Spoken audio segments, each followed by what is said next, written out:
الحمدللہ بہترین ہے، اور اللہ کے فضل و کرم سے اللہ ہمیں بہترین ہی رکھے۔ سر آپ ایک عالم دین ہیں، ایک مولوی ہیں، تو آپ مذہبی جماعتوں کو جوائن کرنے کے بجائے، جیسے جماعت اسلامی ہوگی، مولانا فضل الرحمان کی جماعت ہوگی، ان کو جوائن کرنے کے بجائے آپ نے پی ٹی آئی کا انتخاب کیوں کیا؟ یہ آپ نے بہت کڑوا سوال کیا ہے۔ پاکستان میں دو طرح کی سیاست ہے، مذہبی سیاست اور سیکولر سیاست۔ مذہبی سیاست کا ہم نے جب مشاہدہ کیا ہے تو مذہبی سیاست فرقوں میں بٹی ہوئی ہے، اور جس فرقے کی سیاست کامیاب ہوتی ہے اور وہ اقتدار میں آتا ہے، وہ مخالف فرقے کے لیے دنیا کو جہنم بنا دیتا ہے۔ میرے مشاہدے میں یہ ہے کہ سیکولرزم میں سب کو مساویانہ حقوق اس دور میں دیے جا رہے ہیں۔ جب تک اسلام فرقوں میں نہیں تھا، گروہ بندی کا شکار نہیں تھا، اسلام کا جو خلافت کا نظام تھا یا بادشاہت کا نظام تھا، بہترین نظام تھا جس میں سب کو حقوق مساویانہ مساوات کا درس تھا۔ اس درس کو فرقوں نے تقسیم کیا اور اپنے فرقے کو حق کہنے کی خاطر دوسرے فرقے کو انہوں نے باطل سمجھا، اور میں نے مذہبی جماعتوں میں بھی اپنا وقت گزارا ہے۔ پاکستان میں جو مذہبی جماعتیں ہیں، ان کا میرا ایک بہت بڑا سنگین قسم کا تجربہ ہے۔ یہاں کی مذہبی سیاست کا کوئی ہدف نہیں ہے۔ ہدف سے مراد یہ ہے، یہ کبھی کہتے ہیں جی ووٹ دینا ہی جائز نہیں ہے، پھر اسی ووٹ کے لیے میدان میں آ جاتے ہیں۔ کبھی کہتے ہیں جی جمہوریت جو ہے نا وہ اسلامی نظام کے خلاف ہے، پھر اسی جمہوریت کا حصہ بن جاتے ہیں۔ اور اسی طرح ان کے یعنی یہ رویے دیکھ کر معاشرے کے اندر جو عام لے مین انسان ہے، وہ لے مین بڑا یعنی الجھن کا شکار ہے۔ وہ مذہب کی کسی بھی مذہبی جماعت کی طرف جاتا ہے تو سب سے پہلے وہ اس گروہ کو دیکھتا ہے کہ یہ کون سے اسکول آف تھاٹ سے ہے۔ اب وہ جب اس کے اسکول آف تھاٹ سے نہیں ہوتی مذہبی جماعت، اس کو ووٹ نہیں دیتا۔ یعنی جو کلمے کا ووٹ ہے، کلمے کا ووٹ کہتے ہیں شورا کو، مشورے کو، رائے کو۔ کلمے کو ماننے والوں کی رائے گروہوں میں بٹ گئی ہے۔ اور سیکولرزم ایک نظام ہے، اس کو آپ جس طریقے سے مرضی یوز کر لیں، آپ اس کے ذریعے سے آئیں اور اسلام کے لیے کام کریں، اس کے ذریعے سے آئیں آپ یہودیت کے لیے کام کریں، اس کے ذریعے سے آئیں آپ عیسائیت کے لیے۔ یعنی انہوں نے اپنے ڈور کھول کے رکھے ہوئے ہیں۔ ہمارے ہاں مذہب کے گروہ بندیوں نے اپنے اپنے دروازے بند کیے ہوئے ہیں۔ آپ ماضی قریب کی مثال لے لیں، آپ کے ہاں ایک کرین پارٹی تھی، ٹی ایل پی، اس میں دیوبندی نہیں جا سکتا تھا، اہل حدیث نہیں جا سکتا تھا، شیعہ نہیں جا سکتا تھا۔ دیوبندیوں کی جماعت ہے جے یو آئی، اس میں نہیں جا سکتا۔ اہل حدیثوں کی جماعت ہے مرکزی جماعت اہل حدیث، اس میں سعد رضوی نہیں جا سکتا۔ نہیں جا سکتا۔ تو یہ دین کے لیے کام ہو رہا ہے۔ نہیں سر، اس کی دلیل وہ یہ دیتے ہیں کہ تمام سیاسی جماعتیں اپنے پلیٹ فارم سے الیکشن لڑیں، اس کے بعد ایک اتحاد بنا کے حکومت بنائی جائے، جیسے کہ کے پی کے میں ہوا تھا مشرف کے دور میں متحدہ مجلس عمل، تو اس میں بھی اہل تشیع بھی تھے، بریلوی بھی تھے، اہل حدیث بھی تھے، دیوبندی بھی تھے، سب مسالک تھے۔ متحدہ مجلس عمل میں جب تھے تو انہوں نے کون سا تیر مارا ہے؟ وہاں جا کر بھی انہوں نے یہی جھگڑا کیا، اسی لیے اقتدار میں نہیں آ سکے پاکستان میں۔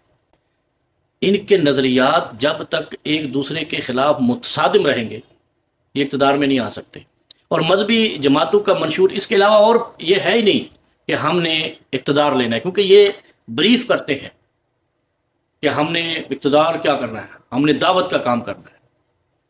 جب دعوت کی طرف جاتے ہیں تو اقتدار سے محروم ہو جاتے ہیں، اور اگر یہ اقتدار کی طرف جائیں تو ان کی دعوت اقتدار میں، اقتدار ہی دعوت ہے۔ یعنی جب خلافت کا نظام قائم ہوگا تو کوئی جھوٹ نہیں بول سکے گا، چوری نہیں کر سکے گا، بددیانتی نہیں کر سکے گا، کرپشن نہیں کر سکے گا۔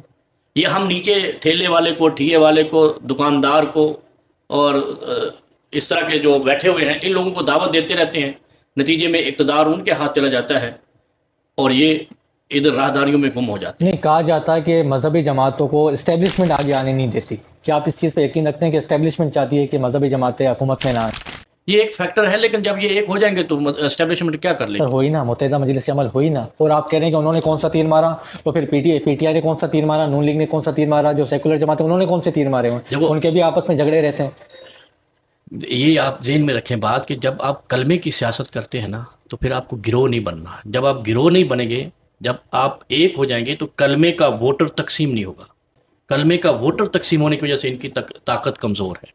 اب یہ جتنے بھی ہیں انہوں نے اپنے اپنے پلیٹ فارم سے الیکشن لڑنا ہے. اب آپ کو کیا پتہ ہے کہ ایک محلے میں کتنا مذہبی طبقہ ہے. اب 4-5 قسم کے لوگ ہیں. اب ان کے اپنے اپنے مسلک کی جماعتوں میں لوگ الیکشن لڑ رہے ہیں تو وہ تو ووٹ تقسیم ہو گیا. لیکن جو لے مین کا ووٹ ہے وہ یکجا ہو گیا. اس میں جو دوسری پارٹیاں ہیں، جو پی ٹی آئی ہے، نون لیگ ہے، پیپلز پارٹی ہے، ان کا طبقہ اتنا ہے جو بے دینی کا راج ہے، وہ اتنا ووٹ اکٹھا ہو جاتا ہے کہ وہ ایک پارٹی آگے آ جاتی ہے. لیکن ان کا اپنا جو دیندار ووٹ ہے وہ 4 حصوں میں تقسیم ہو جاتا ہے، 5 حصوں میں تقسیم ہو جاتا ہے. تو اس کا مناسب طریقہ یہ نہیں ہے کہ وہاں پہ سیٹ کی آپس میں ایڈجسٹمنٹ کریں اور اتحاد کر کے الیکشن لڑیں؟ یہ بھی تو ایک تو مناسب پھر بھی طریقہ ایک دوسرا حصہ رہا نا، دوسرے درجے میں رہے نا. یہ اچھا، پہلے درجے میں تو نہ پھر آئے. بھی نہیں جیت سکیں گے آپ یہ کہہ رہے نہیں ہیں؟ نہیں نہیں، مذہبی جماعتوں کا مستقبل پاکستان میں ہوں. اس وقت تک نہیں ہے جب تک یہ فرقہ بندی سے توبہ طائب نہ ہو جائے.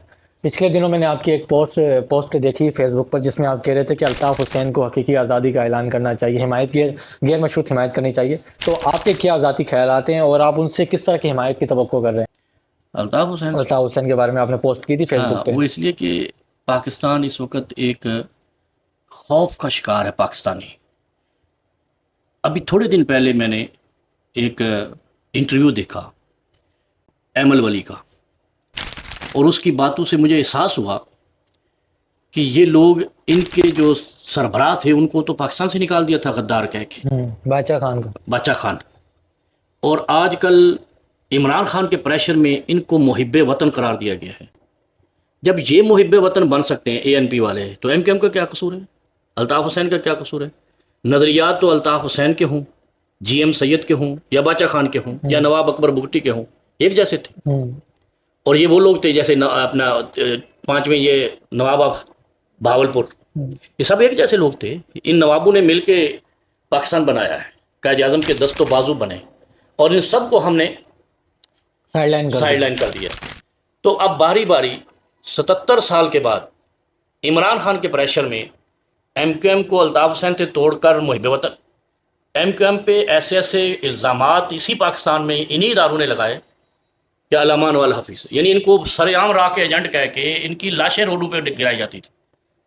آج کل وہ بغل میں ہیں. اے این پی والوں کو تو ملک سے نکال دیا تھا، قید میں ڈال دیا تھا، اور غدار ڈکلیئر کر دیا تھا وہ محب وطن ہے. نواب اکبر بگٹی کو رائلٹی مانگنے پر پہاڑ کے نیچے مار دیا. تو یہ جی ایم سید کو 27 سال انہوں نے نظر بند رکھا. 27 سال وہ پاکستان بنانے والوں کا وہ سندھ کو جو حصہ بنایا تو جی ایم سید کا بڑا یہ ہم نے کیا کیا ہے. تو یہ تو اس لیے میں کہتا ہوں کہ باری باری آپ ایک ایک کر کے جو لا رہے ہیں نا، محب وطن بنا رہے ہیں، آپ ایک ہی بار توبہ کریں اور کہیں کہ یہ سارے محب وطن ہیں.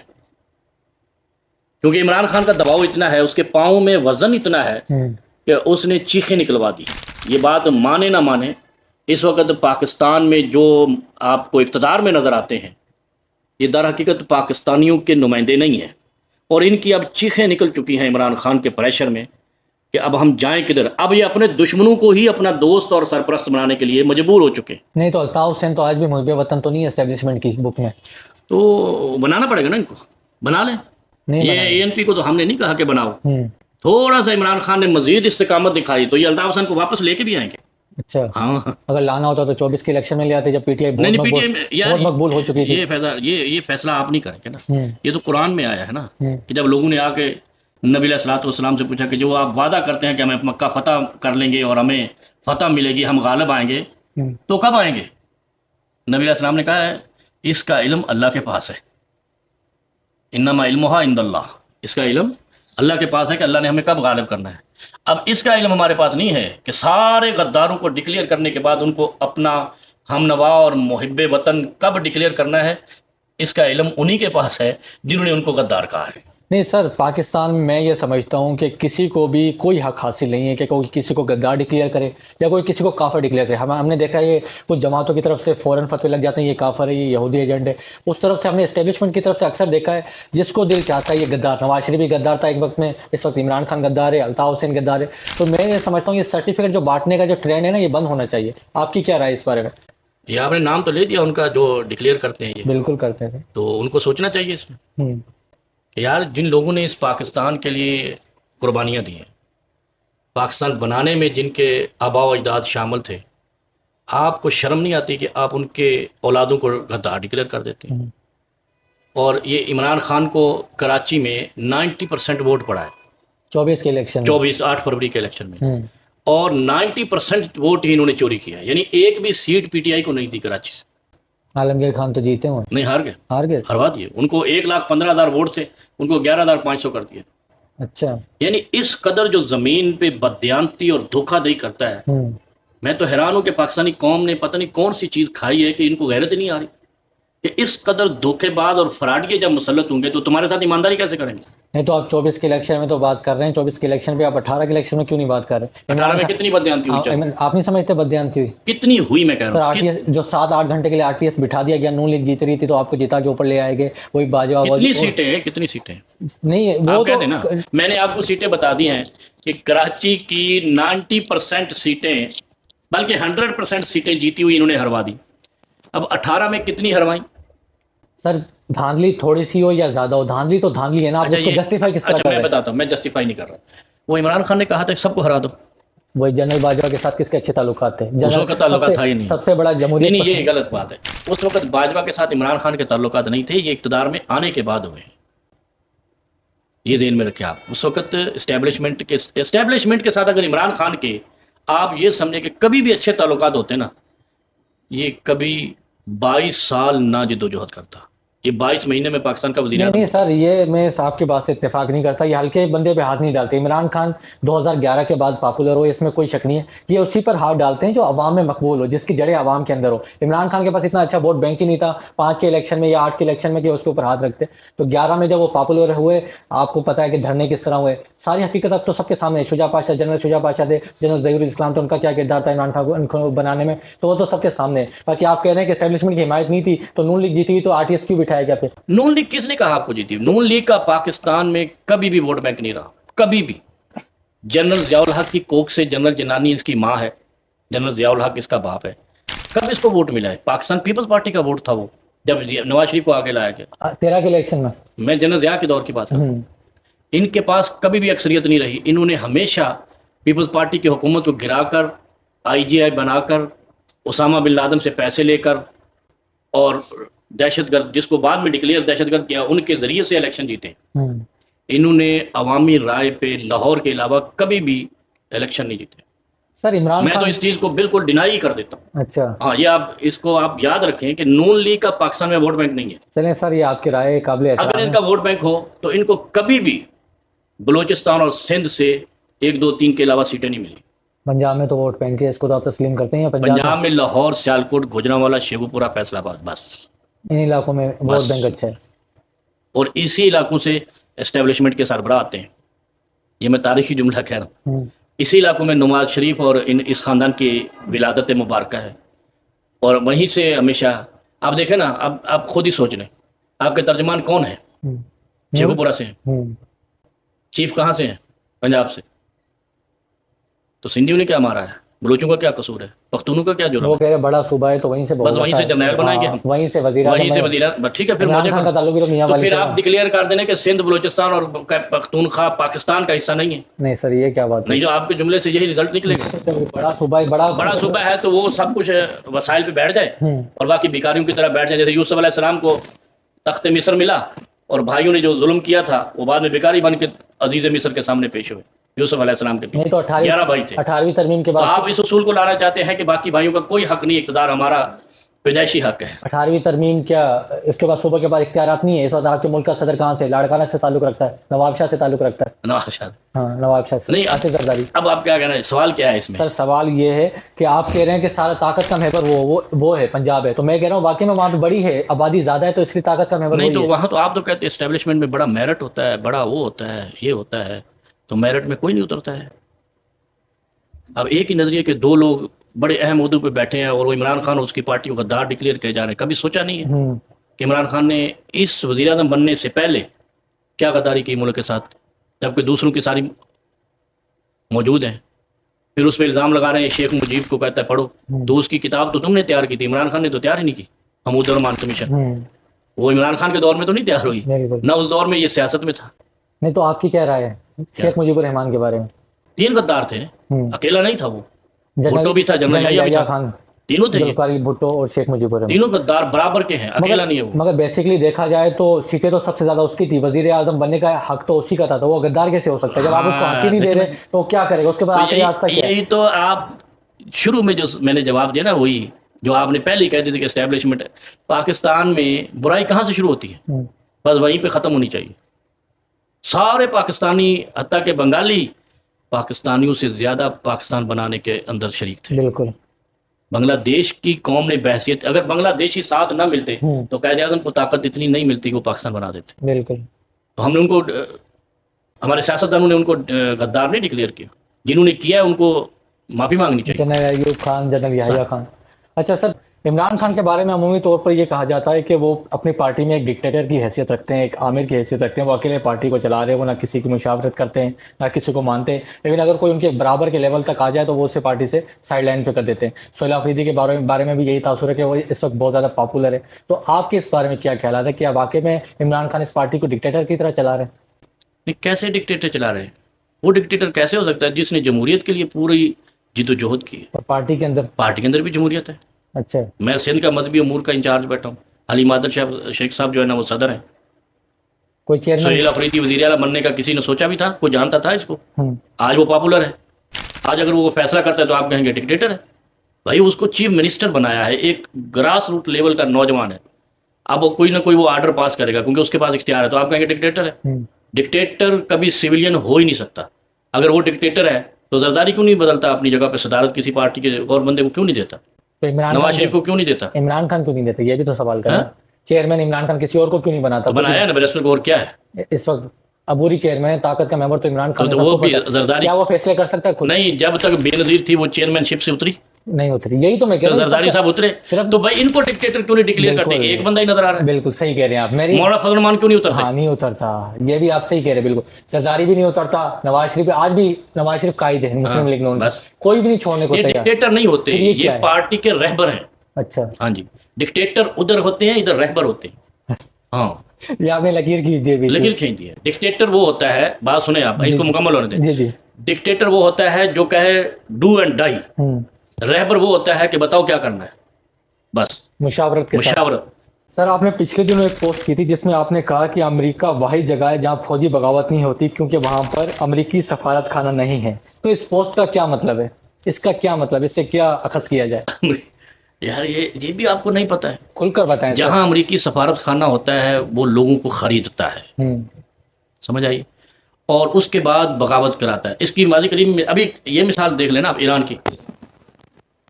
ایران کے خامنائی نے پورے کا پورا الزام امریکہ پہ لگایا کہ اس نے ان کو بہکایا ہے، لوگوں کو احتجاج پہ، اور جتنا خون خرابہ ہوا اس کا امریکہ ذمہ دار ہے۔ ہوں، پاکستان میں رجیم چینج ہوئی، سائفر مقدمہ بنا، جھوٹا ثابت ہوا، عمران خان سچا ثابت ہوا، امریکی ڈونلڈ لو جو ہے وہ اس میں ملوث نکلا، اسی وجہ سے کیس ناکام ہوا نا، سائفر کا کیس عدالت نے کریش کر دیا کہ یہ جھوٹا کیس ہے، سائفر سچا تھا۔ ہوں، تو آرڈر کہاں سے آیا؟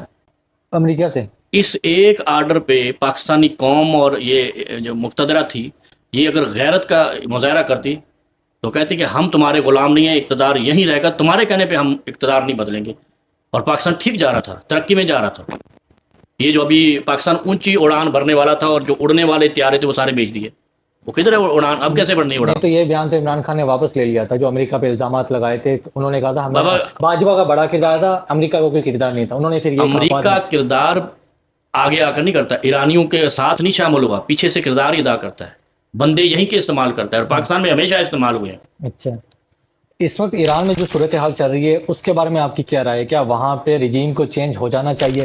اور امریکہ اور اسرائیل کی وہاں کس حد تک مداخلت ہے ان مظاہرین کے پیچھے؟ کیا واقعی میں وہ ہیں؟ جو پیش آمدہ ویڈیوز میں نے دیکھی ہیں نا رضا شاہ پہلوی کی، ہوں، اس صورت میں تو کبھی بھی رجیم چینج نہیں ہونا چاہیے، یہ پرو اسرائیلین ہے۔ بالکل، تو ہم نے اگر ایران میں رجیم چینج کر دیا رضا شاہ پہلوی کے کہنے پر، تو سمجھو اسرائیل آپ کے تہران میں آ کر بیٹھ گیا، تو پھر آپ سکون سے کیسے رہیں گے؟ یہاں کوئی ایران میں کیسا بھی حکمران آ جائے، جاہل سے جاہل آ جائے، مگر اسرائیل اور امریکہ کو یہاں تہران نہیں ملنا چاہیے، کیونکہ اسرائیل کو تہران دینے کا مقصد یہ ہے کہ آپ غزہ سے بھی ڈرا کر گئے، لبنان سے بھی ڈرا کر گئے، اور اسرائیل کا جو منصوبہ ہے اس کو تکمیل تک پہنچا دیا۔ اس لیے یہ بالکل رجیم چینج نہیں ہونا چاہیے، جمہوری طریقے سے ہونا چاہیے۔ سازش کے ذریعے سے کیوں؟ الیکشن میں وہ رضا شاہ پہلوی جو اسرائیل سے مدد مانگ رہا ہے، نیتن یاہو سے اور ٹرمپ سے، وہ آ کر اپنی پارٹی بنائے اور چلائے، تو پارٹی ووٹ لے لے اور اقتدار میں آ جائے۔ نہیں، وہاں پہ تو اس طرح تو نہیں ہوتا کہ جمہوریت ہو۔ کیا آپ سمجھتے ہیں ایران میں جمہوریت ہے؟ جمہوریت ہے؟ نہیں سر، کیسے جمہوریت ہے؟ وہاں پہ ان کی جو ایک کونسل ہوتی ہے، وہی ایک شخص کو منتخب کرتی ہے اور وہی صدارتی الیکشن لڑ تو سکتا ہے۔ الیکشن تو ہوتا ہے نا، سر یہ تو الیکشن تو یہاں بھی ہوتا تو ہے۔ وہ بھی شامل ہو جائے نا، اپنی پارٹی خود نہیں شامل ہو سکتا، اپنی پارٹی کو شامل کر، جیسے الطاف حسین نہیں تھا، پارٹی تو الیکشن لڑ رہی تھی نا، تو وہ نہیں شامل ہو، لیکن پارٹی اپنی مرچ کرے نا ایرانیوں کے اندر۔ اب اسرائیل سے بندے اٹھا کے، امریکہ سے بندے اٹھا کے ایران میں مظاہرے کر کے اقتدار، تو یہ تو شیطانی ہے، اور اس کے بعد ایرانیوں کا حق سلب ہو جائے گا۔ آپ کے پہلے ہی دو بارڈر آلریڈی ڈسٹرب ہیں، ایک بھارت والا اور دوسرا افغانستان والا، جبکہ تیسرا ایران بھی اس وقت محاذ وہاں پہ بھی گرم ہے، رجیم چینج ہونے کے چانسز ہے، تو اس سے تو سب سے زیادہ نقصان پاکستان کا اپنا ہوگا۔ یہ ایران میں رجیم چینج سے، ہاں ایران میں تیسرا بارڈر بھی آپ کا جو پڑوسی ملک ہے وہاں پہ جس طریقے سے ابھی رجیم چینج ہو رہا ہے، اس سے سب سے زیادہ، بلکہ میں کہوں گا ایران سے زیادہ پاکستان کو خطرہ ہے اس انداز سے رجیم کا چینج۔ پر وہ وہاں پہ رکیں گے نہیں، وہ آئیں گے ہماری طرف۔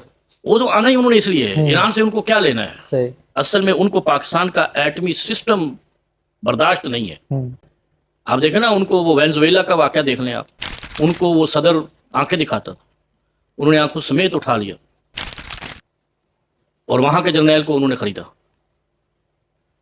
آپ کہتے ہیں پاکستان میں سائفر کا ایسا ہے، رجیم چینج نہیں ہوا، عمران خان نے کہا امریکہ ملوث نہیں، یہ کیسے آپ نے کہہ دیا؟ عمران خان نے خود دنیا عمران خان کو چھوڑے آپ، وہ جس وقت مصیبت میں تھا تو اس وقت بندے سے کچھ باتیں ایسی ہوتی ہیں کہ کوئی معاملہ درستگی کی طرف جائیں، لیکن یہ حقیقت یہی ہے کہ امریکی سفارت خانہ جہاں جہاں ہے وہ ملک سکون میں نہیں ہے، اور اس کے بعد آپ ایران میں لا کر ان کو باقاعدہ فتح کر کے دے دیں، تو ایران سے ان کو کیا ملنا ہے؟ ایران تو کمزور ملک ہے، ایران کی تو معیشت بھی بالکل پاکستان سے ویک ہے، اور بس وہ ایک مذہبیت کے حوالے سے بیٹھے ہوئے ہیں، پسند ہمیں بھی نہیں ہے، وہ ملک نہیں چلا سکنے کے قابل۔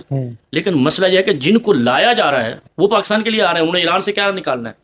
ان کو گوادر پورٹ دکھ رہی ہے، ان کو ایٹمی سسٹم دکھ رہا ہے، ان کو پاکستان کی کامیاب اور متحرک اور مضبوط فوج سب سے زیادہ تکلیف دیتی ہے، تو اس لیے وہ آنا چاہ رہا ہے تہران۔ تو اس کا بہترین حل یہ نہیں ہے اور کہ کوئی ان کے لیے ملک نہیں ہے کہ جہاں آ کر وہ پاکستان کو نقصان پہنچا سکے۔ اور یہ جو عرب ممالک نے اس رجیم چینج کے لیے امریکہ کے ساتھ دینے سے انکار کیا ہے، میں سمجھتا ہوں اس میں پاکستان کا کردار ہے کہ عربوں کو سمجھائیے یہ بات کہ آپ ہمارے کلیجے کے اوپر لا کر اسرائیل کو نہ بٹھائیں، اور یہ پھر صرف ہم نہیں تباہ ہوں گے، ساتھ آپ بھی تباہ ہوں گے، کیونکہ یہ سازشی لوگ ہیں۔ بالکل یہودی کرۂ ارض کی نبی علیہ الصلوۃ والسلام نے اس زمانے میں فرمایا تھا 1500 سال پہلے کی سب سے شاطر اور چال باز قوم ہے، اور یہ وہ قوم ہے جو کھڑے پاؤں اپنا موقف بدل لیتی ہے، ہوا کو دیکھ کے اپنا موقف بناتی ہے۔ تو یہ شرارتی لوگ ہیں، جب آپ اپنے بغل میں لا کر بٹھائیں گے تو آپ کے بازو توڑیں گے۔ سر، پچھلے 2 سالوں سے غزہ میں ایک جو جنگ جاری ہے، ایک جنگ تو نہیں کہیں گے آپ، اس کو نسل کشی کہیں گے، کیونکہ اسرائیل ایک یک طرفہ طور پہ حماس کے اوپر، فلسطینیوں کے اوپر ظلم و جبر کر رہا ہے۔ تو پچھلے 2 سالوں میں اسرائیل حماس کو سرنڈر کرنے پر آمادہ نہیں کر سکا، انہوں نے پوری طاقت لگا لی مگر وہ حماس کو ختم نہیں کر سکے۔ اب جبکہ پاکستان کے اوپر بھی پریشر ہے، دوسرے اسلامی ملکوں کے اوپر بھی پریشر ہے کہ وہ اپنی فورس کو وہاں غزہ میں بھیجیں اور وہ حماس سے لڑ کے حماس کو ڈسارم کریں۔ اس بارے میں آپ کی کیا رائے ہے؟ کیا پاکستان کو اپنی فوج غزہ میں بھیجنی چاہیے؟ نہیں، جو ایگریمنٹ سائن ہوا نا، کر رہے تھے یہ امریکہ کے ساتھ غزہ کے لیے، اس میں ایک تو ٹونی بلیئر کو سربراہ بنا رہے تھے، تو وہ غزہ کو کب سے ہم نہیں سمجھ لیا آپ نے؟ ٹونی بلیئر کو جب غزہ فورس کا چیف پیٹرن بنایا جا رہا تھا، اسی دن ہمارا بھی بیان اس وقت آیا تھا، اور وہ چلا بھی ہے، وہ ابھی بھی میڈیا پہ چل رہا، ملینز میں ہے۔ ہم نے کہا تھا کہ جب ٹونی بلیئر کو چیف پیٹرن ہے تو اس میں پاکستان کی فوج کو شامل نہیں ہونا چاہیے، اور دھیرے دھیرے یہ موقف ہر طرف سے آیا، ہر جماعت کی طرف سے آیا، اور الحمدللہ ابھی ہمیں یہ یقین ہے کہ پاکستان اس میں اپنی فورس نہیں بھیجے گا۔ اصل میں وہ جو معاہدہ تھا نا غزہ فورس بنانے کا، اس میں غزہ کے حماس کو سرنڈر کرا کے ان سے ہتھیار ڈلوا کے ان فورسز نے آ جانا تھا، اور اسرائیل بہادر نے وہاں پہ قبضہ کرنا تھا۔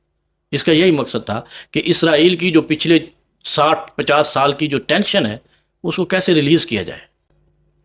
غزہ جب سرنڈر کر لے گا اور یہ حماس ہتھیار پھینک دے گی تو اسرائیل سکون کی نیند سوئے گا۔ ان کے جہاد اور مسلح ہونے کی وجہ سے اسرائیلی کا ایک بھی دن جو ہے نا وہ سکون کا نہیں ہے، جنگ میں ہے وہ، اور وہ اس جنگ سے جان چھڑانے کے لیے آپ کو مجھے عربوں کو استعمال کرنا چاہ رہے تھے، جس کے بعد ملیشیا نے بھی انکار کر دیا، انڈونیشیا نے بھی انکار کر دیا، اور بھی کافی سارے ممالک نے، ابھی پچھلے دنوں مراکش کا یا کسی ملک کا آ رہا تھا کہ انہوں نے بھی، نائجیریا کا شاید انہوں نے بھی انکار کر دیا، اور عرب اور پاکستان ایک پیج پہ ہیں۔ یہ انشاءاللہ نہیں تو اس مسئلے کو حل کس طرح کیا جا سکتا ہے آپ کی نظر میں؟ اگر اس ہاں مسئلے کو اس کس کو طرح حل بہترین کیا؟ حال ہے نا، آپ ٹونی بلیئر کو سربراہ کو بناتے ہیں، ہوں غزہ حماس اسلامک کنٹری ہے نا، ہوں اسلامک فورس ہے حماس، کسی اسلامک کمانڈر کو وہاں سربراہ مقرر کریں۔ آپ جنرل راحیل شریف کو اتحاد عالم اسلام کا جو ہے نا وہ فورس کا بنائی، اس کا سربراہ بنایا، اس کو وہاں فورس کا سربراہ بنا دیں۔ یہ فیلڈ مارشل عاصم منیر صاحب کو بنا دیں۔ کیوں آپ کو برطانیہ سے ٹونی بلیئر ملا اور امریکہ سے جنرل ملے اسٹینفورڈ؟ کیوں؟ وہ تو ہمیں تھریٹ سمجھتے ہیں ہمیں ایک طرح سے۔ تو جب وہ ہمیں تھریٹ سمجھتے تو ہم ان کے لیے کام کیوں کریں؟ ہمیں بھی تو یہ سوچنا ہے نا۔ نہیں سر، میں اب اسی حل کی طرف آ رہا ہوں کہ حل کیا ہونا چاہیے اس معاملے کا۔ یہی حل ہے، یہ تو عالم اسلام کی مسلمانوں کی جو فورسز ہیں اس میں سے کسی بھی سربراہ کو غزہ فورس کا سربراہ بنائے، اس کی ڈائریکشن کے اندر ایک نیٹو ٹائپ ایک اتحاد عالمی فورسز کا بنا کے وہاں پہ اس کو بھیجا جائے، وہ حماس کے ساتھ نیگوشیٹ کرے، اس نیگوشیشن کے بدلے میں حماس ہتھیار پھینک دی ہے یا جنگ سے بھی ڈرا کرتی ہے اور اسرائیل اپنی سرحدوں پہ جاتا ہے، مسئلہ یہ حل ہے۔ وہ تو یہ چیز ان لوگوں کے لیے تو ناقابل قبول تو ہے۔ وہ تو جنگ چھوڑنا ہی نہیں چاہتے نا پھر، یہ معاملہ پھر وہ تو ہم سے جگہ لینا چاہتے ہیں نا۔ پچھلے دنوں اسلام آباد میں ایک قومی علماء کنونشن ہوا جس میں پاکستان کے جید عالم دین شریک ہوئے بہت سارے، ان میں سے ایک مفتی عبدالرحیم ہیں جو جن کا تعلق کراچی سے جامعۃ الرشید سے۔ آپ کا میں نے ایک بیان دیکھا کہ آپ ان کو مفتی عبدالرحیم عسکری کہہ رہے تھے، کیا کسی عالم دین کے بارے میں، مفتی کے بارے میں اس طرح کی رائے دینا مناسب عمل ہے ایک عالم کی جانب سے؟ اوہ، آپ نے کیسا سوال! پاکستان کا ایک نام مبر مایا ناز تجزیہ نگار ہے حسن عسکری، تو عسکری برا نام؟ یہاں پہ آپ عسکری جس نیت سے کہہ رہے تھے، پروفیسر ہیں وہ، بالکل، مگر آپ نے تو اس نیت سے کہا، وہ تو سب کو پتہ ہے۔ نہیں میری نیت کیا ہے یہ تو اللہ کے علاوہ کوئی نہیں جان سکتا، بندے کی نیت کا تو نبی علیہ الصلوۃ والسلام کو بھی ادراک نہیں ہے، اللہ کے علاوہ کوئی نہیں جانتا بندے کی نیت ہے۔ میری نیت کیا تھی، اگر آگے اس کے علاوہ آپ نے وضاحت لینی ہے تو ابھی یہی مولوی ہے، اچھا یہ فکس مولوی ہے، یہ آپ دیکھ لیں، آپ نے جید عالم کہہ دیا، چلو ٹھیک ہے آپ کی بات مان لیتے ہیں۔ مفتی عبدالرحیم کریڈیبل ہے، کریڈیبل تو اور بہت سارے ہیں، مفتی تقی عثمانی بھی کریڈیبل ہے، بالکل، مفتی منیب الرحمان ہے، وہ بھی کریڈیبل ہے، اس کے علاوہ بھی بہت سارے پنجاب میں ہیں۔ یہ فکس ٹولہ ہے، یہ اس وقت تیار ہوا ہے، اکیلا طاہر اشرفی تھا جو سرکاری مفادات کے لیے مذہب کو استعمال کرتا تھا، سرکاری عسکری نیم عسکری مفادات کے لیے پاکستان میں استعمال ہوتا تھا، اور یہ وتیرہ رہا ہے اس سے پہلے ساری خلافتوں کو، عباسیہ ہوں، فاطمیہ ہوں، عثمانیہ ہوں یا مغلیہ ہوں، انہوں نے خاص ٹائپ کے مذہب نما لوگ رکھے ہوتے تھے جو ان کے حق میں ہر چیز کو صادر کرتے تھے، جائز کرا دیتے۔ اب دیکھیں پنجاب میں وزیر اعلیٰ نے اجلاس بلوایا، وہ 25-25 ہزار دینے کے لیے، مین پیج پہ یہی مفتی مولوی، جی ایچ کیو میں اجلاس ہوا، آئی ایس پی آر نے بلوایا، پختونخوا میں آپریشن کے لیے یہی مولوی، گورنر ہاؤس پشاور میں اجلاس ہوا یہی مولوی۔ پاکستان میں ان 10 مولوی کے علاوہ کوئی مولوی نہیں ہے۔ یہ کتنا بڑا ظلم کیا جا رہا ہے، ان کی طرف سے نہیں، ان کی طرف سے۔ یہ مراعات کی خاطر دین کا حلیہ، دین کو غلط استعمال کر رہے ہیں۔ اب مجھے آپ بتائیں، مسئلہ ہے وادی طیرہ میں، وزیرستان میں، مالاکنڈ میں، سوات میں، اور آپ کے کراچی گلشن معمار سے مفتی اٹھ کر جا کر فتویٰ دیتا ہے کہ ان کو مار دو۔ کون سا مفتی؟ کوئی بھی ہو، لاہور سے اٹھتا ہے، ساہیوال سے اٹھتا ہے، پنڈی سے لیتے ہیں، وہ پیر نقیب الرحمان صاحب ہیں، یا ضیاء اللہ شاہ یا طاہر اشرفی یا مفتی عبدالرحیم، یہی ہے نا، یا وہ مولانا راغب نعیمی یا عبدالخبیر اداد، یہ سرکاری عہدیدار ہیں منصب کے، اگر یہ ان کی ہیلو ہائی نہیں کریں گے منصب سے ہٹ جائیں مفتی عبدالرحیم کے پاس کون سا سرکاری عہدہ ہے؟ یہ میں آپ کو آخر میں بتا دوں گا کہ ان کے پاس کیا ہوتا ہے، پھر پہلے آپ نے نام جو لیا تھا نا وہی ہوتا ہے ان کے پاس۔ اچھا یہ کیسے حق پہنچتا ہے کہ گلستان جوہر میں آپریشن کرنا ہے، لوگوں کو مارنا ہے، اور جا کر پشاور کے مولوی سے رائے لی جائے؟ یہ کتنا بڑا پاکستان کے اندر یعنی گناہ کبیرہ کیا جا رہا ہے۔ پختونخوا میں علماء نہیں ہے، مدارس نہیں ہے، یہ جو مولانا سمیع الحق کا مدرسہ ہے، مفتی پوپل زئی ہے، اور بہت سارے نام ہیں مجھے نہیں یاد یا مجھے آتے نہیں ہیں، بہت سارے میں جانتا نہیں ہوں. ان علماء سے رائے کیوں نہیں لی جاتی کہ بھائی مالاکنڈ میں آپریشن کرنا ہے آپ رائے دو؟ لاہور سے طاہر اشرفی کو اٹھا کر کہا جاتا اچھا وہ اپنی مرضی کے ساتھ اس کے، کیونکہ یہ ان کے زیر سایہ لوگ ہیں، یہ ان کے خلاف بات کر نہیں سکتے، ان کی رائے کے اوپر رائے نہیں دے سکتے. یہ صرف یس سر لوگ ہیں. جو لوگ یہ کہہ سکتے ہیں کہ بیعت کی جا سکتی ہے، تو وہ آگے ان سے آپ کیا توقع رکھتے ہیں کہ وہ کہیں گے کہ نہیں ہمارے مسلمان بھائی کا خون نہیں گراؤ؟ نہیں سر، یہی وہی لوگ تھے جنہوں نے. اچھا آپ آگے دیکھیں، وادی طیرہ میں ابھی آپریشن ہو رہا ہے، مارنے والے دہشت گرد بھی پٹھان ہی ہیں، مرنے والے بھی پٹھان ہیں، اور ادھر سے مارنے والے ان مفتیوں کے ہاتھوں پہ جا گئے.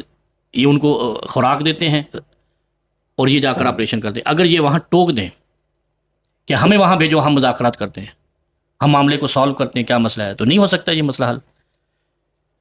یہ دہشت گردی پاکستان میں خدا برباد کرے بش کو، یہ لفظ اس نے ایجاد کیا ہے، اور اس کے بعد یہ پاکستان کے ہاتھ میں گویا سونے کی چڑیا آ گئی ہے.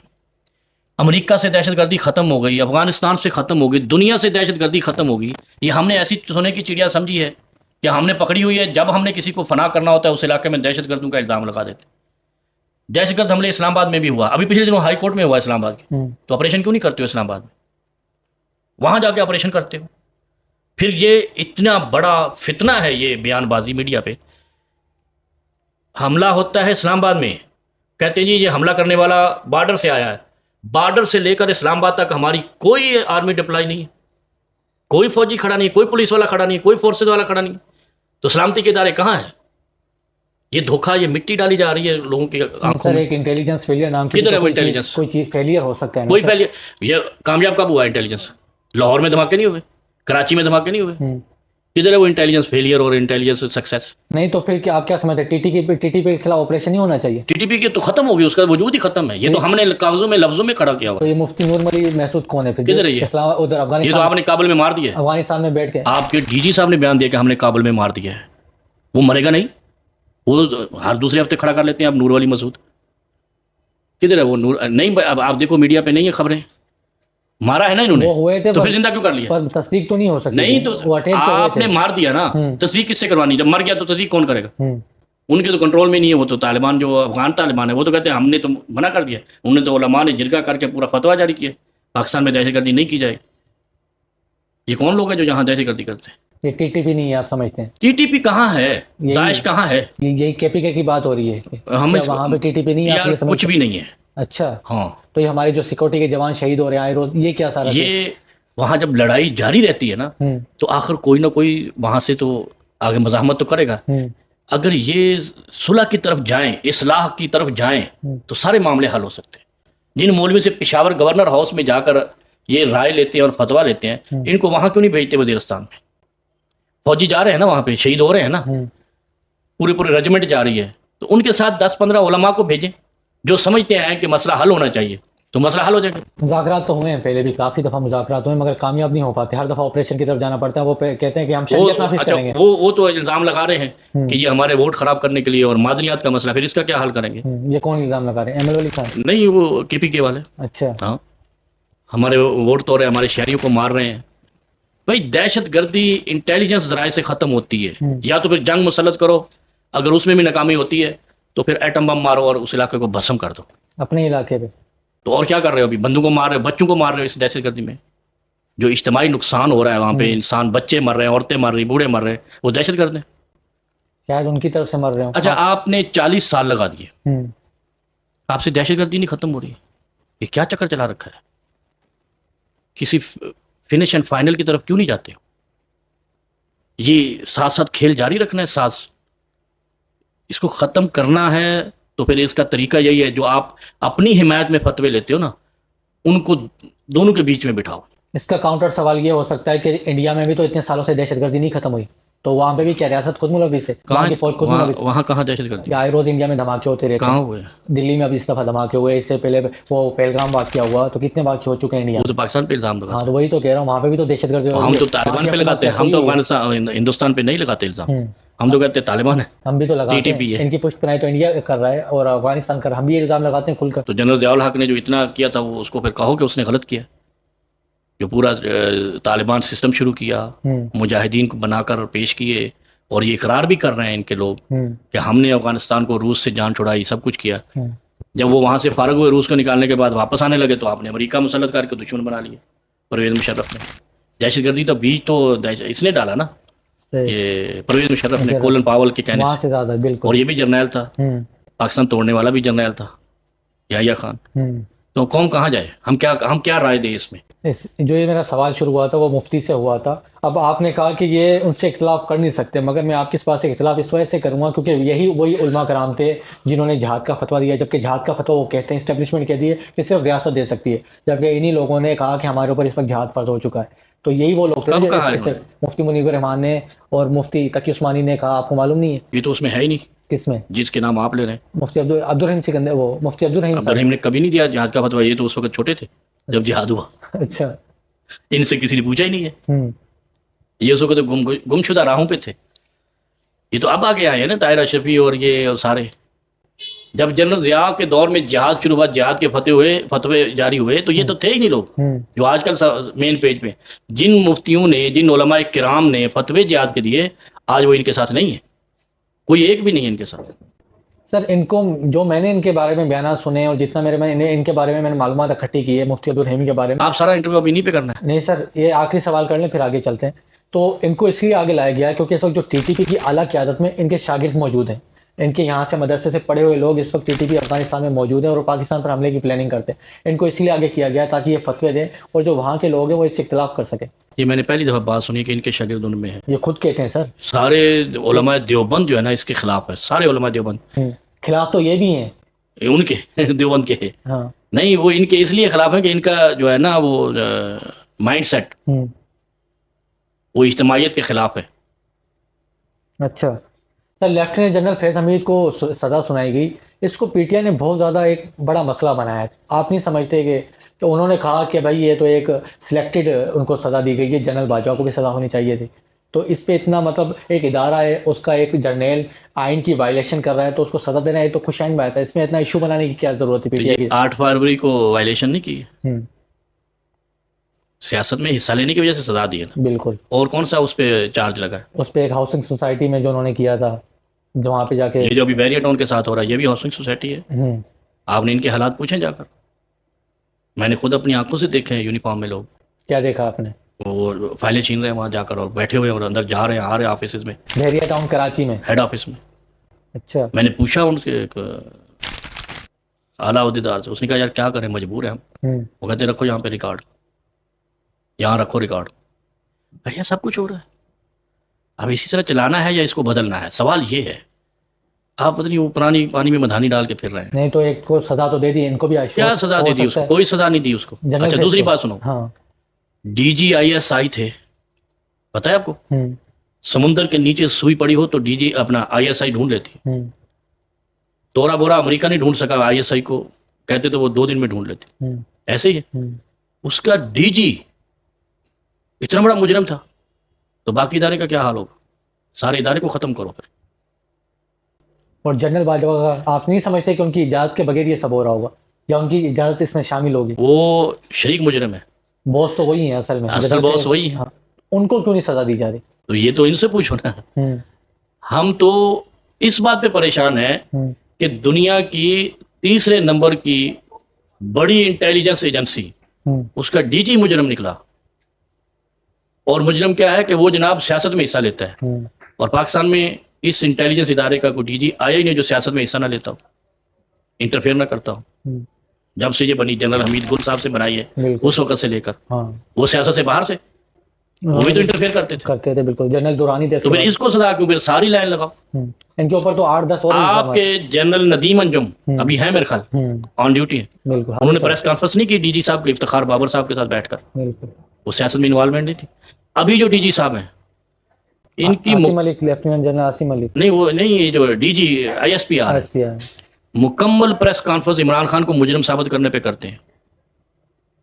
یہ عسکری ترجمان کی ڈیوٹی یہ ہوتی ہے، سیاسی جماعتوں کو ڈکلیئر کرنا اور ان کو جناب گندا کرنا، ان کے ووٹ توڑنا.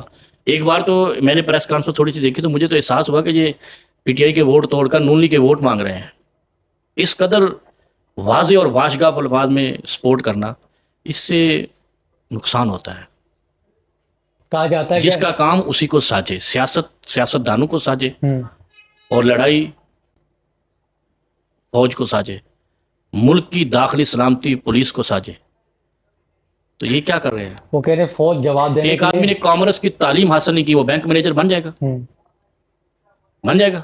نہیں جس نے بنے کامرس کی تعلیم نہیں کی کام اور یہ کیا سی اے نہیں کیا، اے سی سی اے نہیں کیا، تو اس کو آپ بینک مینیجر نہیں لگاتے. ہوں، لیکن آپ کے ملک کا چیف ایگزیکٹو پرویز مشرف بن جاتا ہے، جس نے انٹر تعلیم حاصل کر کے فوج جوائن کی ہوتی ہے. تو یہیں سے تو بیڑے غرق ہوتے ہیں. ایک انجینئر کے علاوہ بلڈنگ کا نقشہ کون بنا سکتا ہے؟ ڈاکٹر نہیں بنا سکتا ہوں، یا مولوی نہیں بنا سکتا. تو پھر یہ کیسے ہو سکتا ہے کہ ایک کو تربیت ہی پوری کی پوری محاذ پہ لڑائی کی دی گئی ہے اور اس کو آپ جناب وزیر اعظم بنا دیں، اس کو آپ صدر بنا دیں؟ یہ کیسے ہوگا؟ ان اصل میں ہمارے ملک کی جو خرابی ہے نا آج، ہوں، اور جو تباہی جاری ہے معیشت میں اور حالات میں اور معاشرتی، اس کے پیچھے راز ہی یہ ہے کہ جس کو جو کام دیا جاتا ہے اس سے وہ ہوتا نہیں، دوسرے کو جا کے ٹانگ اڑا دیتا ہے. ہوں. اور یہی ہو رہا ہے. سر وہ یہ کہتے ہیں کہ فوج جواب دینے کے لیے اس لیے مجبور ہوئی کیونکہ پی ٹی آئی کی جانب سے ایک منظم مہم چلائی جا رہی تھی ان کے چیف کے بارے میں، اور یہاں تک کہ عمران خان نے انہیں نفسیاتی مریض تک کہا. بدلے میں انہوں نے کہہ دیا بات ختم ہو گئی. ہاں، یہی بات اور یہی کام ٹکراؤ کرنا. انہوں نے یہی کہا کہ ہم اس لیے جواب دینے پر مجبور ہوئے. سر میں آپ کا ایک بیان سن رہا تھا میری نظر کے سامنے یار آپ نے میرا سب کچھ ہی سنا ہے. ہاں، جس میں آپ نے کہا کہ عمران خان کا اس وقت ساتھ دینا جہاد ہے. وہ کس طرح جہاد ہے سر، عمران خان کا اس وقت ساتھ دینا؟ یہ تازہ سنا ہے یا پرانا ہے؟ سر یہ تازہ ہی سنا ہے میں نے، جب میں آپ کے بارے میں ریسرچ کر رہا تھا تو یہ بیان میرے سامنے سے گزرا. نہیں، ایک بیان میرا اس وقت کا ہے جب رجیم چینج کے معاملات چل رہے تھے. ہوں، ایک بیان ابھی کا ہے جب کہا گیا کہ جہاد کا فتویٰ ریاست دے سکتی ہے. بالکل. ریاست کون ہوتی ہے؟ جہاد کا فتویٰ مفتیان ہی دیتے ہیں. ہوں، اور جہاد کے فتوے کی ضرورت نہیں ہوتی جب محاذ جنگ لگتا ہے. جو فوج کے ادارے ہوتے ہیں نا، یہ فتوے کے پابند نہیں ہوتے، چیف کے آرڈر کے پابند ہوتے ہیں اور چیف وزیر اعظم کا پابند ہوتا ہے. یہ پتہ نہیں کس نے سمجھا دیا ہے ہمارے بڑوں کو کہ جناب جہاد کا فتویٰ ریاست دے گی. آپ کی انڈیا سے جنگ لگ گئی ابھی 10 مئی کو، ہوں، تو فتوے کی ضرورت تھی؟ نہیں تو پھر وہ کون سا فتویٰ ہے جو ریاست دے گی؟ یہ بلنڈر ہے، بلنڈر. ایک بات جیسے وہ کہا نا، جس دن انہوں نے اختیار لینا تھا کہا پاکستان اونچی اڑان اڑے گا، اور وہ سارے جہاز بچ گئے، عارف حبیبی نے لے لیے، ہوں، اڑ گیا پاکستان. ایسے ہی یہ بات بھائی، آپ کی جنگ لگ جائے امریکہ سے، انڈیا زیادہ مثال موجود ہے نا، انڈیا سے جنگ تھی، فتویٰ مانگا انہوں نے کسی سے؟ ہوں، جہاد کا ریاست کو فتویٰ کوئی بھی نہیں دیتا. ریاست کی جو فوج بنائی جاتی ہے وہ فتوے کی پابند نہیں ہوتی، آرڈر کی پابند ہوتی ہے، اور وہ ملک کا حکمران دیتا ہے. اب جو کہہ رہے ہیں آپ کہ عمران خان کا ساتھ دینا جہاد ہے، ایک تو یہ سمجھ گئے نا آپ، ہاں، جنگ کے لیے فتوے کی ضرورت نہیں ہے. آپ کا دشمن نے آپ کو ٹچ کیا، آپ لڑ جاؤ.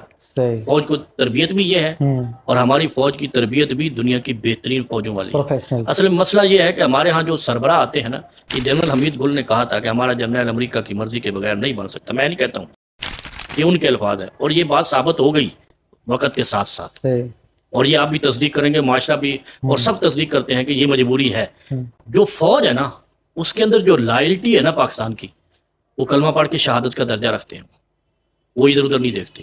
اور میں نے بہت سارے لوگوں کو ملا ہوں، میرا اپنا بھی آدھا خاندان فوج میں ہے. ہوں، یہ جو اندرونی جنگ میں شہادتیں پاتے ہیں نا یا قتل ہوتے ہیں، ہوں، وہ اس پہ پشیمان ہے کہ ہم سے مسلمان مرتے ہیں.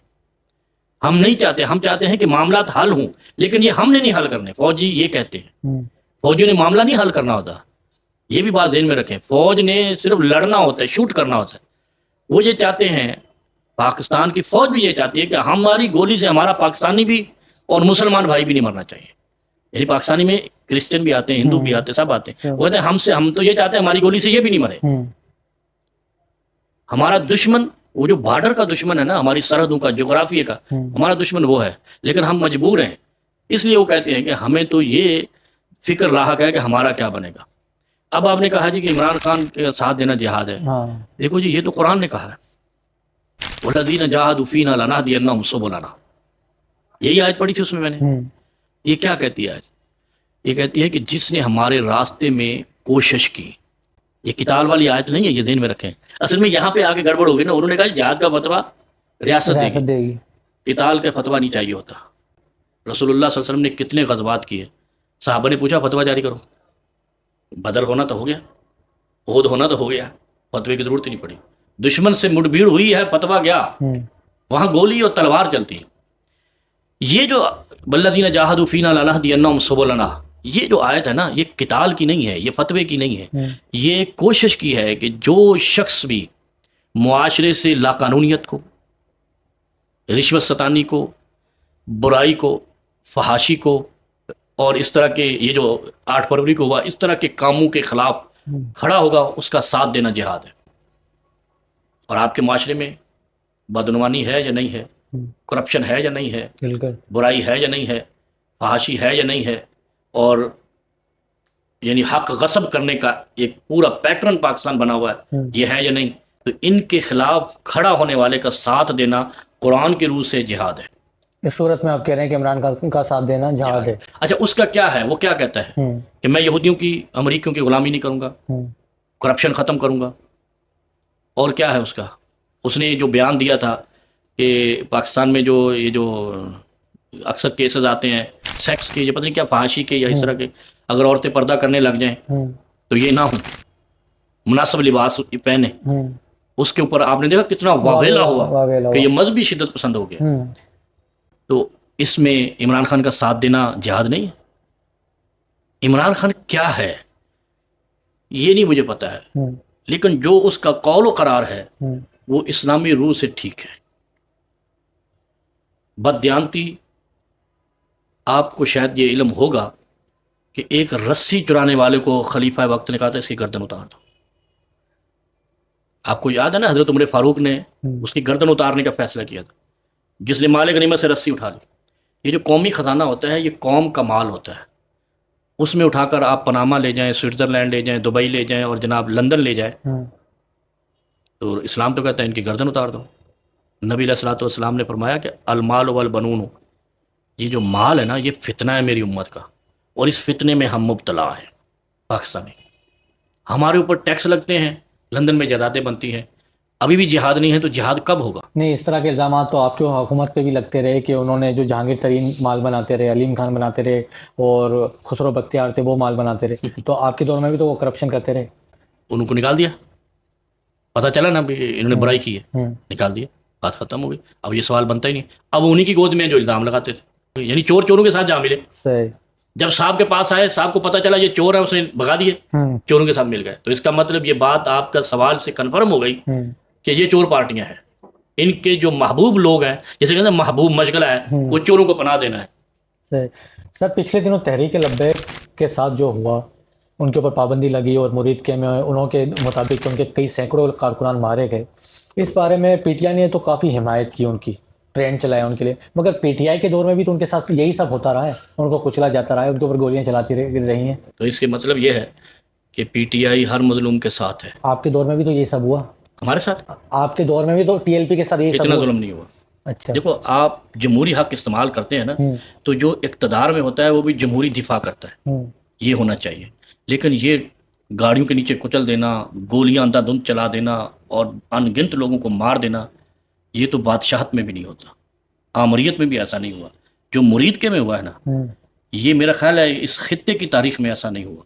وہ کوئی جنگی لوگ نہیں تھے, حالانکہ میرا ان سے عقیدے کا فرق ہے, مسلک کا فرق ہے, سب ہے, نظریاتی اختلاف بھی ہے, سیاسی اختلاف بھی ہے. ان کا یہ طریقہ کار ہی درست نہیں تھا, لیکن یہ طریقہ کار درست تھا کہ ان کو کچل دو اس طریقے سے. مسلمان نہیں تھے, پاکستانی نہیں تھے.